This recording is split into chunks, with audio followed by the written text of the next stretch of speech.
urur siyaasadeedka Rajo ayaa maanta magaalada Hargeysa waxa uu ka furtay xafiis cusub. Gudoomiyaha urur siyaasadeedkan cusub ee Rajo, Cabdilaahi Axmed Maxamed Dahab, ayaa sheegay in xafiiskan ururku aanu yeelan doonin, balse dhammaanba gobollada dalka uu ka furan doono xafiisyo uu yeesho ururkani. waxaanu ilaahay mahadii furnay xafiiskii xarunta urur siyaasadeedka shacabka ee Rajo Shacab ayaanu maanta kii ugu horeeyay ka furnay magaalada madaxda Hargeysa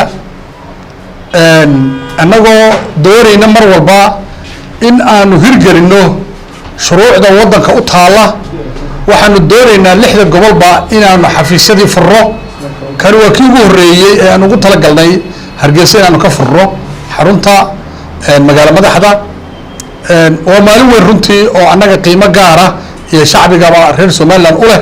sababtuna waxa weeye waa urur siyaasadeedkii ugu horeeyay ee xafiis xaruna furta sida aan ugu horeynay ku dhawaaqistii horeba. maanta waxaanu diyaar u nahay inaanu isu diyaarino shirweynaha ururka oo aanu haykalka ururka iyo sharciyadiisa iyo aragtidiisa iyo waxa uu ummadda la maagan yahay lagu soo bandhigi doono insha Allah ee dhici doona 25 isla bishan dhici doona ayaanu hawsheedii ku jiraa haddii Ilaahay yiraahdo. waxa ogtihiin dalka waxyaalo badan oo wanaagsan baa walaalayaal inoo qabsoomay. waxa inoo qabsoomay waxa ka koow ah inaynu helno sharciyad sida tamaanto kale. muranka iska socdo dadku ha wada hadleen hal jiido laakiin Somaliland waxbay ku magacaaban tahay oo ku sharfan tahay oo Ilaahay ku barakeeyay. waa ugu dambeyntii in sharciga uu marto. waxa lagu heshiiyay in maxkamadda dastuuriga sida ay tiri la maro. waxaan qabaa xubnaha xitaa hadalka ka wada ee iyagu yara diidanay inaanay diidanayn urur furista inaanay diidanayn.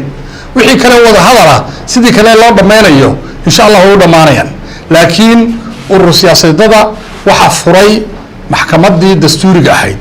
way ka sareysaa madaxweynaha, way ka sareysaa xubnaha iminka xukuma xisbiyada, way ka sareysaa cid walba oo title haysta. sida aawadeed waxaanu ku qasbannahay inaynu sharciga wada ixtiraamno oo aynu sidaa ugu hoggaansanno.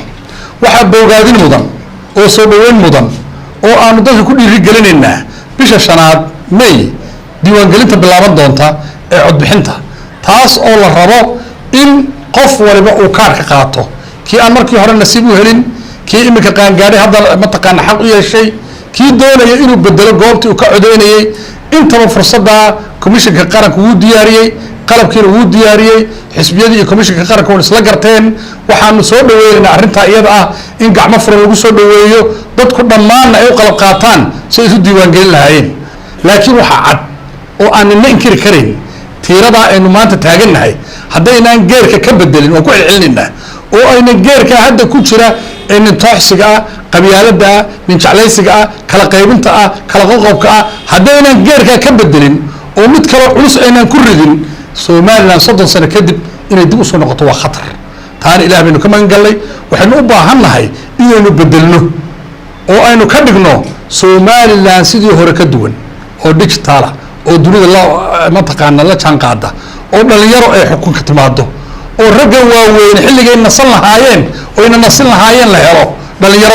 dhalinyaradu inay fadhi ka kacaan, rag iyo dumar inay fadhi ka kacaan, waa inay soo galaan shaqadan qaranka ee la rabo in lagu sameeyo dib u curasho ama dib u habeyn qaran in la sameeyo.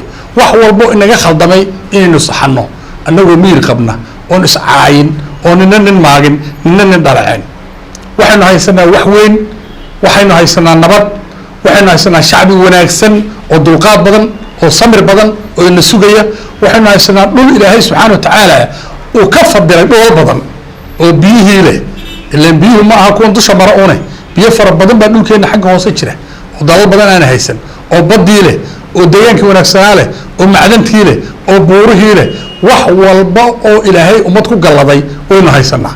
maxaynu u baahannahay inaynu fadhiga ka kacno, gacmaha isqabsanno, isjeclaanno, midowno, aynu ka kacno fadhiga oo aynu noqono dad fishil oo aragtida oo aragtida dadku hogaaminaya. Cabdiraxmaan Ciroole, Goobjoog, magaalada Hargeysa.